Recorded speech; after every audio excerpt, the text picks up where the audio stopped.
What's going on, everyone? We hope you had a nice and relaxing weekend as we are set for an exciting week in the stock market with a lot of craziness on multiple different fronts. There have been a lot of bad developments in the Middle East this weekend as Hezbollah did a pretty major drone attack against Israel, and now we actually have U.S. troops set to be deployed to the region. On top of that, earnings season is officially back in action. Boeing cut 17,000 jobs, and we have a handful of stocks moving in some pretty exciting ways. At the same time, the stock market is basically right at all-time highs, and we're set for a pretty exciting week. So make sure to stick with us all the way until the end. But besides that, Tom, we're not holding back, so let's get right into it. Yeah, the SPY did fantastic this week, or last week, I should say, and it popped above 580, which was a pretty key mark that I think a lot of traders were looking for. So on Friday, we got that nice pop there, but I'm worried that this good price action is going to be subsiding a bit whenever futures open up and the market opens up tomorrow morning with all those developments in the Middle East. Like you said, the U.S. is going to be sending about 100 troops to operate a THAAD anti-missile system. So that's going to be an interesting development, Mike.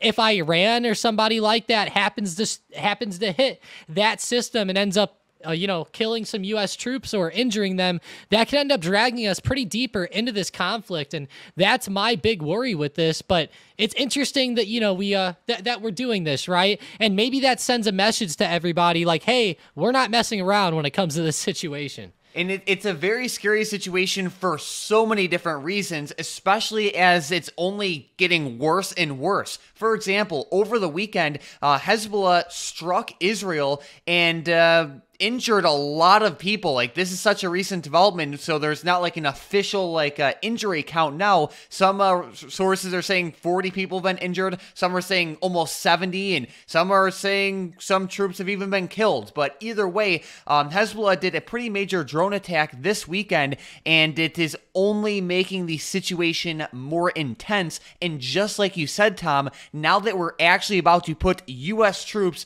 on the ground in Israel, if one of the, it's not good, right? It could only further intensify the entire situation, and like you said, only drag us deeper into this mess. So with that being said, it will be very important to keep stocks that have exposure to this situation close on watch this week. Of course, you have defense stocks like Lockheed Martin, which is LMT, but there are so many defense stocks out there like RTX, NOC, LHX, GD, and many other ones. And one that sometimes people don't even think about is Palantir, which is a stock that has just been crushing it over the past year.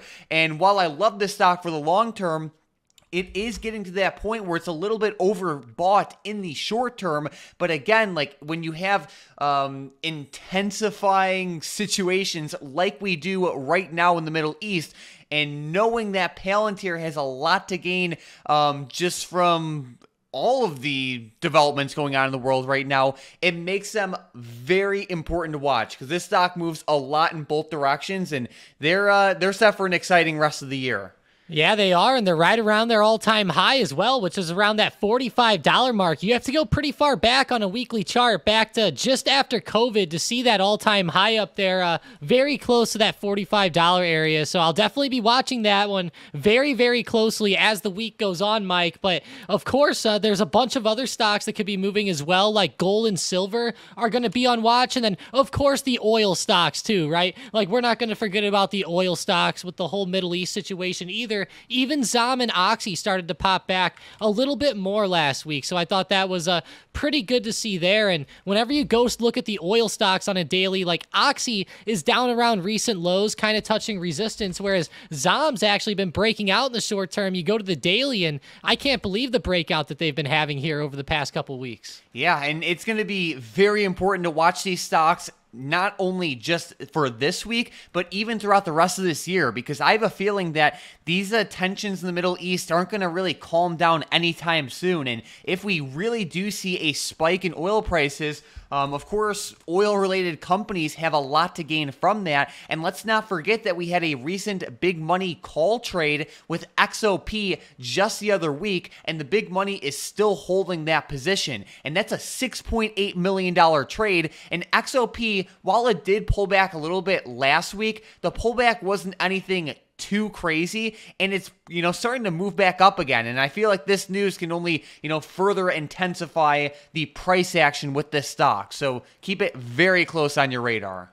Yeah, I've been watching that 142 resistance really closely on XOP, and while it pulled back last week, I know a lot of people started to freak out, but whenever you zoom out on the chart a little bit with some of these oil stocks, I mean, they are still forming a really good base, and overall, the setup's definitely still there on XOP to the upside. Hopefully this week we break through this resistance and head back towards like that 147, 148 resistance, but that's been a pretty fire big money play ever since it was called out. Yeah, and I'm excited to see how it does going forward as well. But either way, the Middle East situation is only getting worse and worse, and I feel like that's only going to add to the already more volatile than average week this week, as earnings season is back in action, like we were saying, and we have a handful of pretty big companies set to report. So what's on the schedule? Yeah, there's quite a bit here. So kicking things off Tuesday in pre-market, we're going to see Walgreens, United Health, Citigroup, Bank of America, Johnson & Johnson, Progressive, Charles Schwab, Goldman Sachs, PNC, and State Street.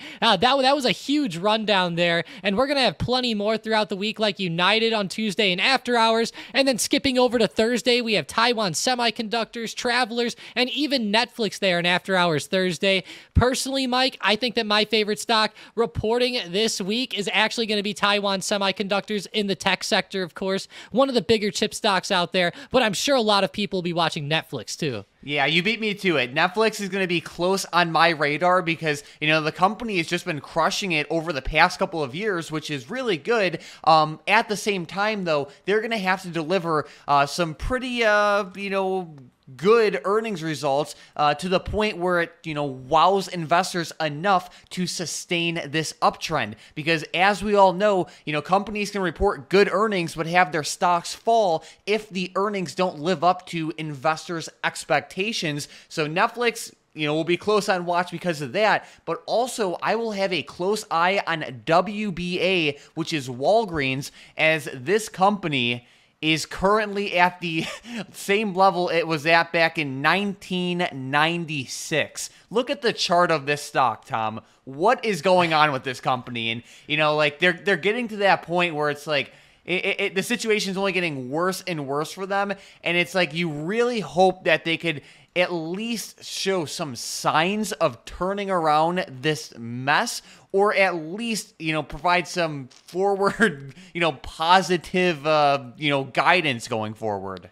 Yeah, it would be very interesting to see Walgreens kind of pop back up here. And, with how much they've been down and with an earnings catalyst like this, we could end up seeing a pop. Maybe during the conference call, they will talk about some strategies or release some plans to maybe get things going a little bit better. But, there's a big gap to fill on the Walgreens chart as well, especially back up to like that $14 mark. That would be a pretty huge pop to see. But with earnings, I'm sure that we could end up seeing a pretty decent move here. Walgreens will definitely be one on my radar. And in the short term, it's actually been forming pretty good support around that $8.50 to $9 mark.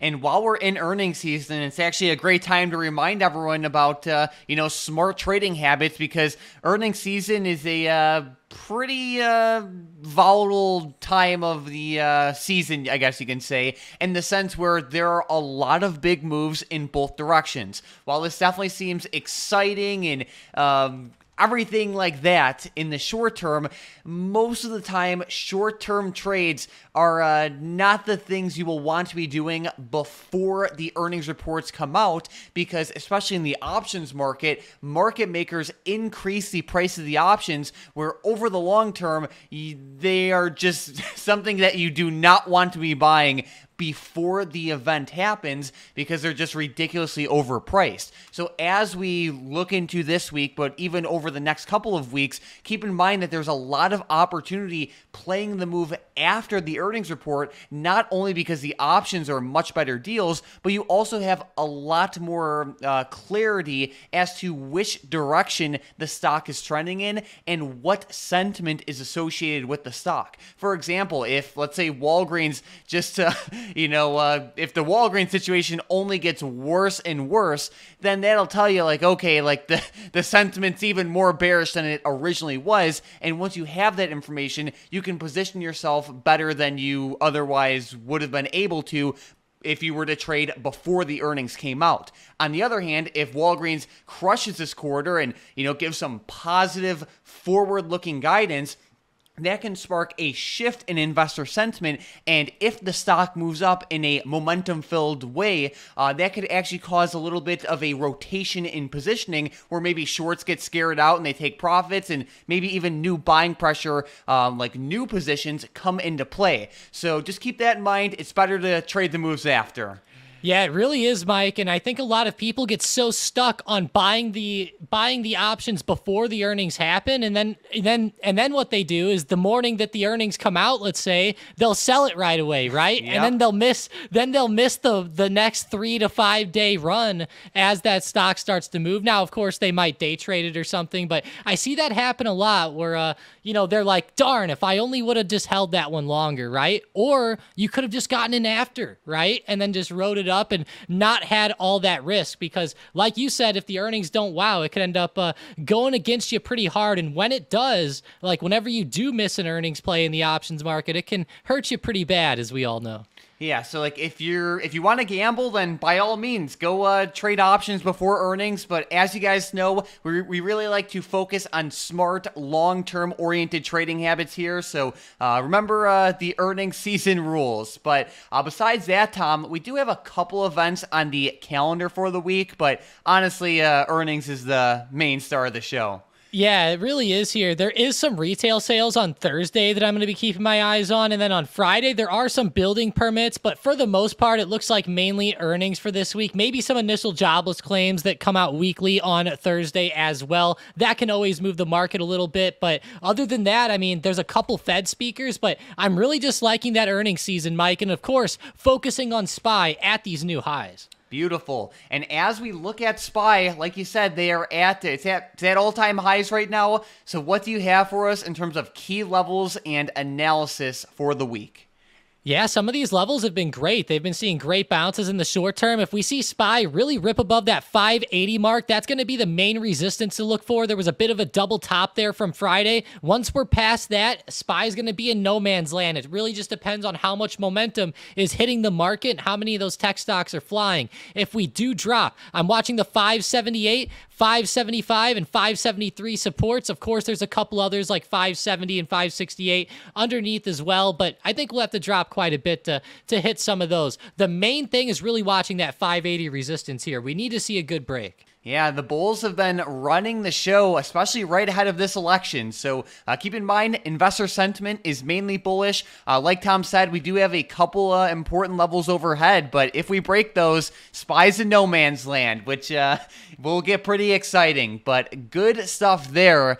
And on a much more bearish note, the news with Boeing's only getting worse, Tom. They cut 17,000 jobs, and their machinist strike has been going on for a month now, which is only going to further cause delays for their 777X plane, which will now only make it 6 years behind schedule. Like, what is going on with Boeing? Yeah, it really sucks, and Boeing stock is taking a huge hit in the short term as well, but who knows, maybe sometimes these job cuts can get the stocks to pop up, but nonetheless, they're cutting 10% of their workforce as this machinist strike keeps looming, and this is pretty rough. It looks like they're losing about $1 billion a month from this strike, so that's going to be something to keep in mind there. But as the losses happen, they had to end up letting go some people, so I don't know. And they also ended up saying that the people striking were actually not operating in good faith. So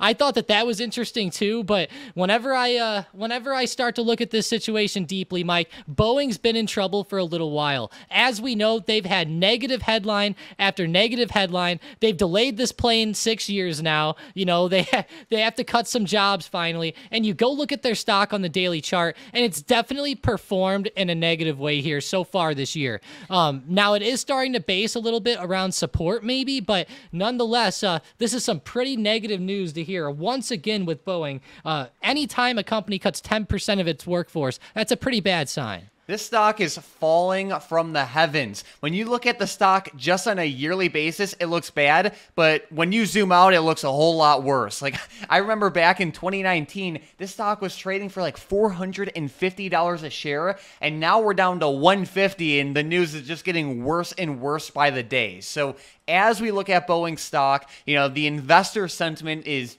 beyond bearish, and as you know, I guess you could say keep this stock on the radar. There will be opportunities with it in the sense that the stock is going to continue to trade in a way that is more volatile than average. Given all this crazy news that's happening with it, it causes movements in both directions that are just much more extreme than it otherwise would have had. So as we look at Boeing, this stock will be a good momentum style trade setup going forward, because while this move has been overwhelmingly bearish over the past year, we can see that there are a handful of days where the stock does move in like a pretty strong bullish way, and I do think that's worth keeping in mind as well. Yeah, and whenever I look at it on the chart, you know, it's been kind of dipping pretty consistently here over the past couple of years, and it looks like it's actually bouncing off a pretty good trend line again on the way up. So I'll be eyeing up that trend line and the support as well around 148 to 150, which is pretty good.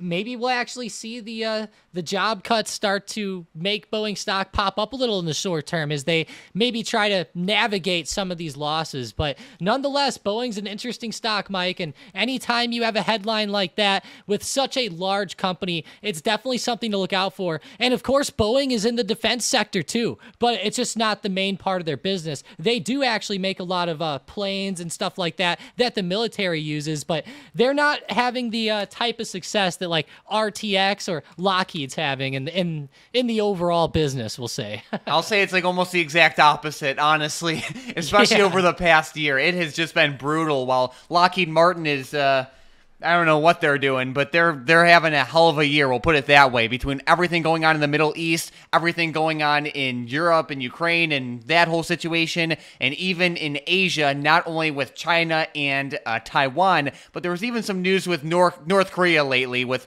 tensions sparking up there. So war stocks are having a hell of a year, we'll put it that way. So keep those stocks close on watch as well. But besides that, Tom, let's get right into some setups and predictions. A stock I'm watching very closely right now is Zoom, and it is to the upside. This stock has been doing pretty well over like the past couple of weeks and months, you can say, ever since August, and we're getting closer and closer to retesting the recent resistance right around that $72 area. We can see the stock had a great week last week, but it's not moving in a way with like true bullish momentum just yet. And since we're getting closer to this breakout level, I wanted to showcase it now rather than after the fact. So Zoom is definitely on my bullish radar going forward. This doesn't mean that the stock has to go up tomorrow, but like over the next couple of trading days, like the next couple of weeks or so,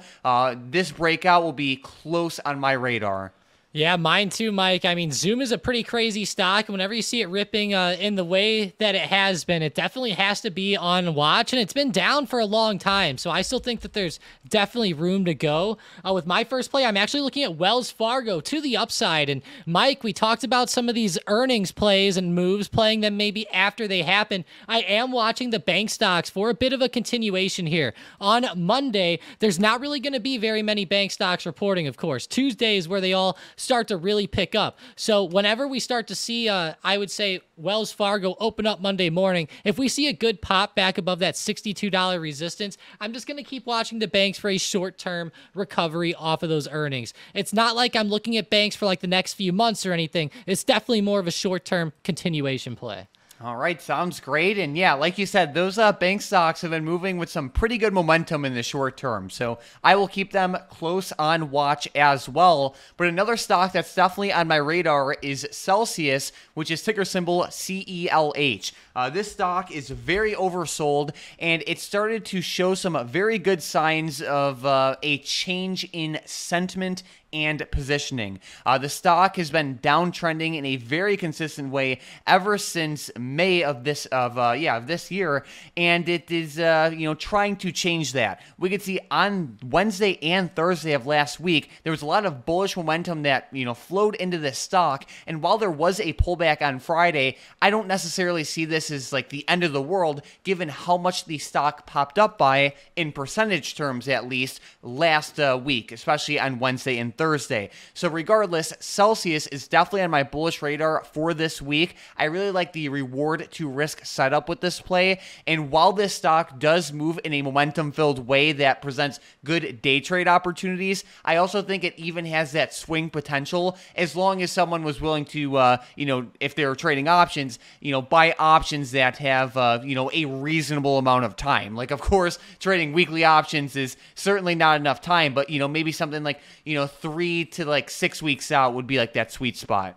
Yeah, I think that could definitely work as well, Mike. And overall, Celsius has been moving very well since that move last week. There's always going to be pullbacks mixed in on the way up as well. So I just think that that's a pretty normal thing to expect. But with my next play, I'm looking at Uber to the upside, ticker symbol UBER. They exploded Friday up 10.8%. If I see a good break above the 87 high, I'm going to keep watching this one back to the upside. But going to the daily with Uber, they have been starting to break above some huge resistances. That $80 break from Friday was amazing. And with them breaking out of that range, I'm going to definitely look for a bit more of a continuation, especially over the course of next week. If we end up pulling back Monday, I'm still going to be watching this stock day by day and keeping it on the radar, even if it doesn't break Monday. Yeah, Uber and Lyft had great days on Friday, as a lot of investors truly weren't that happy with Tesla's robo-taxi event. Some of the things that Elon and his team showcased were definitely pretty cool concepts, at least in my opinion, but certainly not cool enough because the stock took another beating. So it's been rough for Tesla lately. Yeah, poor Tesla. I mean, they were down 8.7% Friday. I personally thought the robo-taxi event was pretty awesome. I liked the design of the vehicle, but I know a lot of people were definitely hitting on him too. So you never know with Tesla. And of course, Elon's been getting quite the, we'll just say, making a lot of hate for himself out there lately as well, putting the target on his back. Oh, yeah. All right, Tom. Well, I think it's now about that time for today's momentum plays. And with the first one, we have Affirm to the upside, and this one crushed it on Friday. Yeah, they've been having a lot of good days in the short term. If they end up breaking out above $48.50, keep watching Affirm up. They had a 12% move Friday. All right, with the next one, we have Coinbase also to the upside, and, the crypto stocks also had a very good day. Yeah, they did. I was surprised. And there's actually a huge resistance at Coinbase around the 180 mark. So if it ends up breaking 180, watch it to the upside. But we got to bring up the Bookmap because I knew that 180 was going to be huge. And there's around 24,000 shares stacked up there, at least around the end of day on Friday. So watch out for that 180 mark. It's actually a pretty big whole dollar and psychological level as well, being that whole dollar spot. So if we see 180 break, keep watching Coin Up. It had a 12% move Friday. So I wouldn't be surprised if it ran up even more than that. Beautiful. And then with the last one, we have Tesla in both directions. Yeah, TSLA down 8%, of course. So if Tesla ends up pulling down under the 214 support, then keep watching them lower. If they end up recovering and they end up breaking back above 225, then watch them back up. Sounds great. So we have the upside level for a potential move higher. We have the downside level for a potential move lower. And this is for Tesla. Don't forget about the upside levels with Coinbase and Affirm. But either way, these three stocks are on watch for potential day trades tomorrow, if and only if they break through the levels Tom listed. As always, the stronger and more consistent the momentum plays move, the better the setups become. But besides that, it is now about that time for today's $1.34 million big money trade. And we are looking at ticker symbol TFC. On Friday, the big money bought the 45 strike call options, which expire on November 15th of 2024. This is a decent-sized play coming in, like I said, right around $1.34 million. The stock had a pretty good day on Friday, and Tom, we're getting pretty close to a breakout on this one.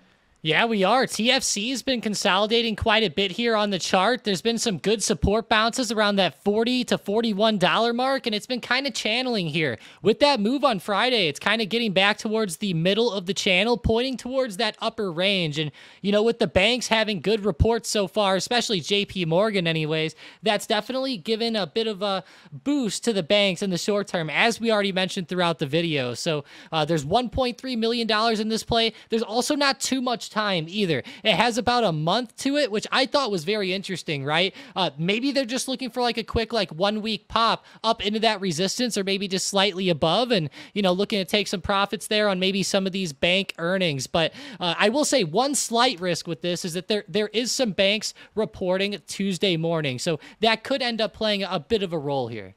Alrighty, so either way, let's keep a close eye on this stock going forward. But I have to say, we're set for an exciting week for so many different reasons. Of course, earnings season is going to add that extra bit of spiciness to the market, which is not a bad thing, because big moves in both directions definitely brings upon some pretty great opportunities. But at the same time, the tensions developing in the Middle East are very concerning, and it's going to be something worth watching very closely, not only this week, but especially over these next couple of weeks and, throughout the rest of this year. Like, the situation's getting worse and worse, and, U.S. troops are being deployed now, and I think that's only going to further intensify things in multiple different ways. So let's make sure to keep a very close eye on oil stocks, defense/war stocks, gold, silver, and even just other fear-based assets like VIX, which is ticker symbol VIX for the index. But you also have ETFs like UVXY, VXX, and others. But we're set for an exciting week. Yeah, we are, and the SPY made new all-time highs amid all of these weird controversies going on, right? We're seeing weird economic data coming out. We're having tensions in the Middle East. The list goes on, right? And the market is staying resilient. Keep watching that 580 resistance. Hopefully we can keep marching to new highs this week. And, kind of looking at the heat map a little bit from Friday, Mike, the tech stocks actually didn't do too well. I would say the finance stocks propped up the market more than anything. And I'm a little worried about NVIDIA and AMD in the short term. They've been a little bit shaky here.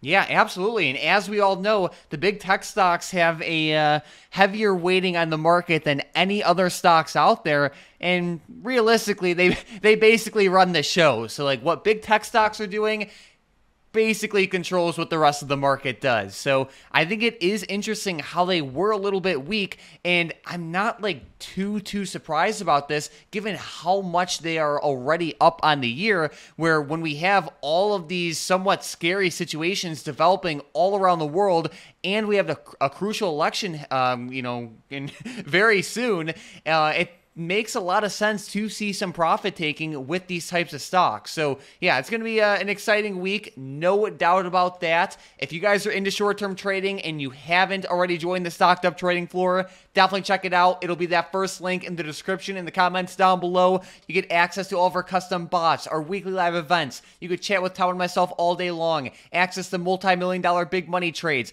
access our private community, among many other things. It is the spot to be if you're into short-term trading. Again, it'll be that first link in the description and the comments down below. But as you guys know, we also have to give a huge shout out to today's member of the day, which is BB for Life in the Stocked Up trading floor. And they had a great day on Friday with ticker symbol MSTR. So huge shout out to you, BB for Life, and keep up the great work going forward. But besides that, thank you all so much for watching, and let's have an amazing week in the market.